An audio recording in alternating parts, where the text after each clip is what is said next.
galing mag-FC. Napakabuti ng Panginoon. Ginamit ka niya sa iyong kaarawan. Hindi naman ba, talagang ang paglilingkod po, talagang taos sa puso, ano? Kahit birthday na ngayon, imbis na nagsiselebrate sila ni Sister Y. Kasi 50 yan po, it's a milestone. Kahit ako, 50 ko, ay, sa party ko na, joke. Kaya po, mga kapatid, ubusin yung pagkain dyan, handa ko po yun sa inyo.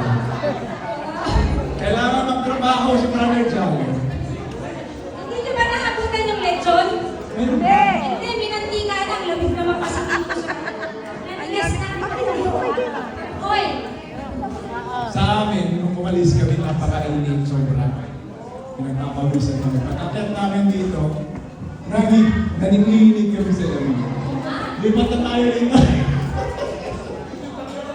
So, kailangan yung lamig na yan.